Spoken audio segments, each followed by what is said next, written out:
Good morning from Chicago and PLMA's 2013 Private Label Trade Show. With me, of course, is Brian Sharoff, president of PLMA. Good morning, Brian. Good morning, Jody. Well, here at the Rosemont Convention Center, it is the 34th annual Private Label Show. Now, that is quite a record. Oh, yes, 34 is a magic number for us. But you know, when the show first started, there were a lot of people who didn't believe that it would last this long. Really? So it made it through the 1980s and the 1990s and 2000, and here we are with the biggest, best, largest show that we've ever produced.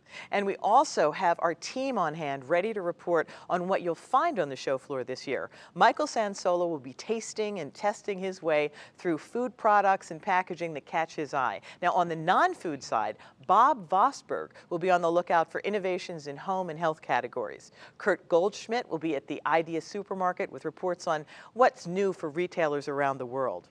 In fact, Michael and Bob are standing by with their first reports from the show floor.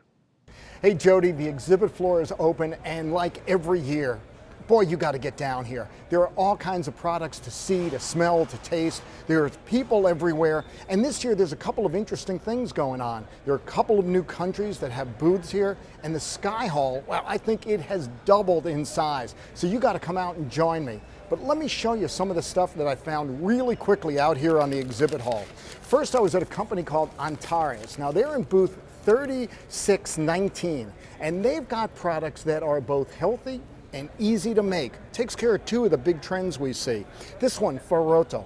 Farotto is based on farro, which is a traditional, ancient Roman grain. It's got more fiber than we usually get into our side dishes, and Farotto is basically a substitute for risotto. Easy to make, easy to put on the side. Another one of their dishes is obviously quinoa. Quinoa is ending up in everything, and I'm sure we'll see more of them on this exhibit floor. So it's an item for a busy mom, busy dad who has to get dinner on the table. You can get something like this as a side dish or mix it with other things to make a main course in 15 minutes. Jody, we're all cooking a lot healthier these days, and we're looking for new tastes, and that means we want a lot of herbs, seasonings, and spices in our diet. One of the downsides of this, though, is we buy herbs. We have to buy more than we can possibly use in one meal, and then, of course, they go bad. Well, over at Darigal, a company at booth 3919, they've got a wonderful solution. These herbs, and one is red chili, one is basil, are for the freezer. So you put them in the freezer, and when you need it, let's say you need some basil, you pull it out, you shake some flakes in it, in 3.5 seconds, it's thawed out. Now, because it's flash frozen, that means it's really fresh in taste. It's more environmentally sound to bring to your supermarket or even your kitchen, and it's more economical because this will keep for years, whereas the other basil you bought might have gone bad in a couple of weeks. So a very interesting concept that takes care of a bunch of problems. Jody, great things to see all over the floor. And this year, I'm being joined on the floor by PLMA's own Bob Vosberg, who's going to be focusing on the non-food side of things. So let me turn it over to Bob as the non-foods floor opens. Bob? Hey, thanks a lot, Michael. We're back here at the PLMA Pet Pavilion. You were here last year. I'm here back again this year because there are a lot of great new products and a lot of great new things going on. This is a product here from Diamond Wipes International. They're at 2927, and it's really interesting because, you know, there are furniture wipes, there are handy wipes, there are baby wipes. Now there are pet wipes. It's easy to see how we can go ahead and take care of our pet a little more, treat them more like kids, like everybody is doing. You've got it for the eye, you've got it for the teeth, you've got it for the ears. So this is something that's portable, it's cleanliness related, and it's something that I think people are really going to be interested in. Another product we're going to be looking at here is from Griffin Care. They're in 2127, and they're a paper products company focused on adults or on humans, but they've come out with an interesting new product here, and these are pads for home dogs and home cats. So these pads can be put down. They have adhesive, so when the dog or cat's done with its business, you know how they usually throw their back legs, whatever's on the pad will not go sliding onto your floor. The adhesive keeps the pad secure to the base of the floor, and everything stays put. All the kinds of things that consumers are looking for in pet care today. Thank you, Mike Sansolo and Bob Vosberg. Well, the key issue for many involved in store brands is how to build on top of the gains made during the recession. Todd Hale, Senior Vice President of Consumer and Shopper Insights at Nielsen, discussed this subject at the Sunday seminars. And Tim Simmons spoke with him afterwards. Todd, welcome to PLMA Live. Thanks, Tim. Great to be here. Your seminar speech was packed with lots of information. Was there one single point that you really wanted to drive home to the audience? Opportunity. And I think you need to look at opportunity in different ways today than we might have looked in the last 3, 5, 10 years. And that is opportunity for the right products. And I think in some cases, some newer products and some newer entries for private brands than we've seen in the past.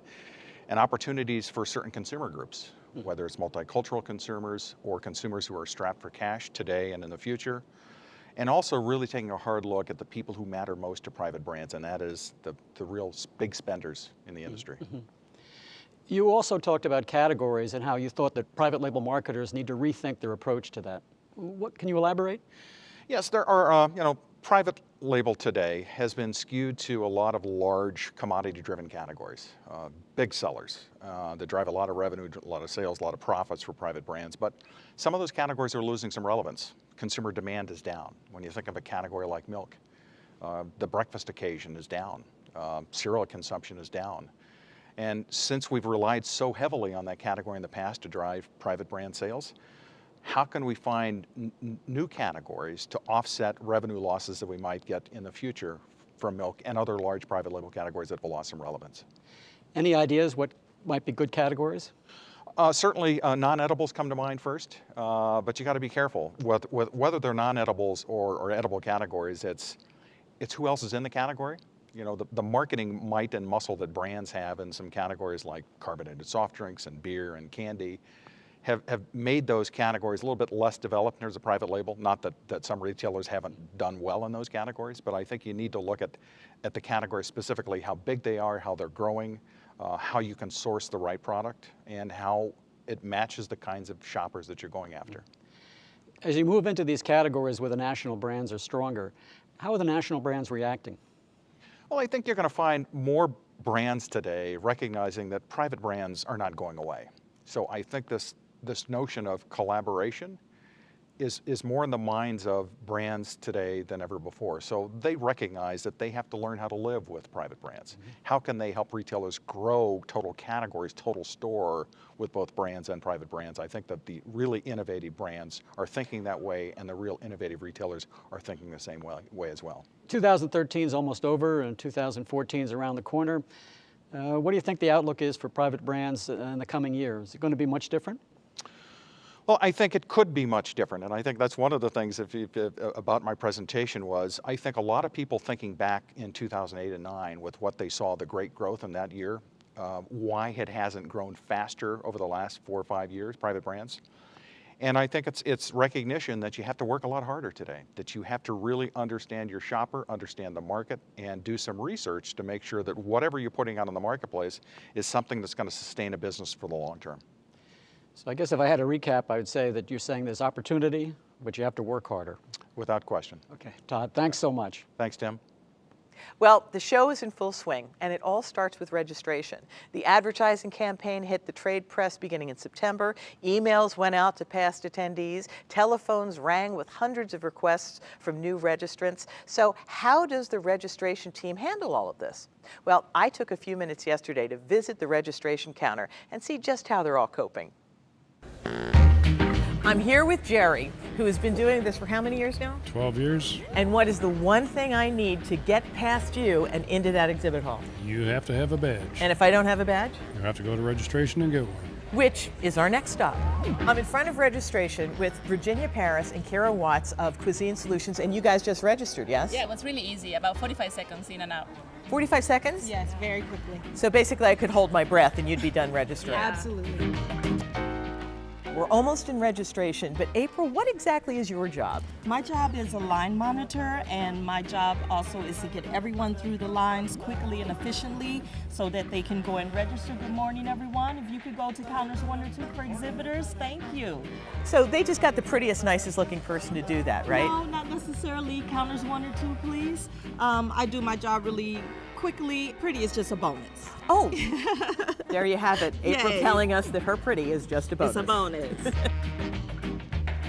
What happens when people come through? Okay, they have this piece of paper. We scan the barcode. It prints a badge. The badge goes on a lanyard, and we give it to them, and we give them this nice big book. Did you stuff those books? We sure did for 2.5 days. Do you think you could do it easily now? Blindfolded. Really? Yeah, in my sleep. Wow.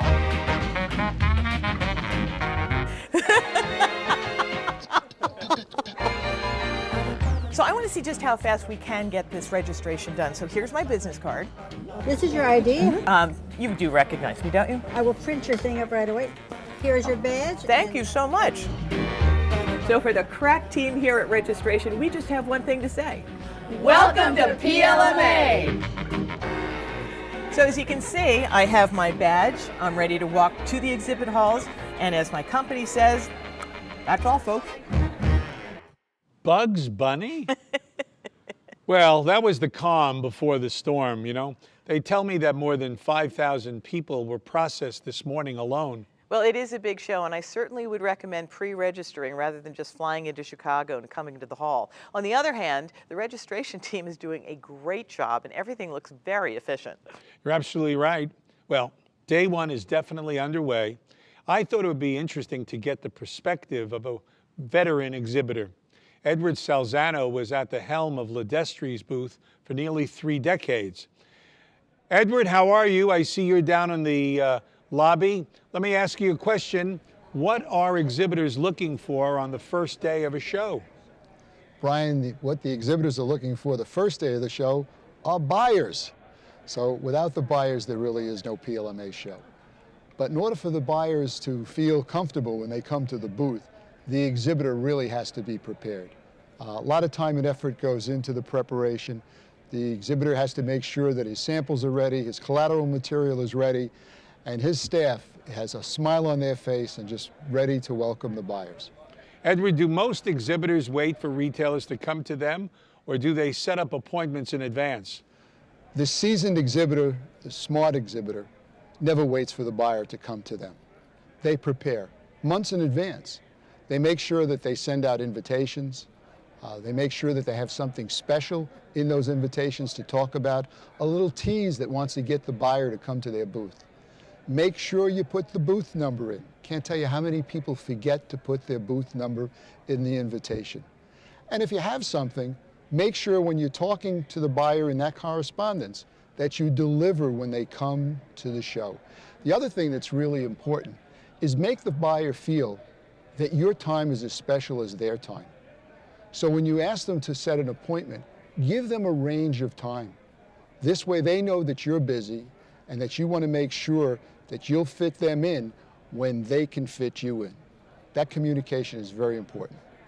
If you were giving advice to a first-time exhibitor, what would you tell them? Brian, the first-time exhibitor, it's really important how they prepared for the show. So giving them advice on the first day of the show might be a little bit too late. So the advice should have been given to them months ago because they really need to have done their preparation. They also should have a level of expectation of what they really think they're going to be, what their experience is going to be at their first PLMA show. If they've talked to friends and associates that have exhibited year after year, and they talked about how great the traffic was, how great their meetings were, if they don't have those same kind of meetings, they might be disappointed the first time. And I'd be surprised if they had great meetings the first time. It's something that you build on time after time after time.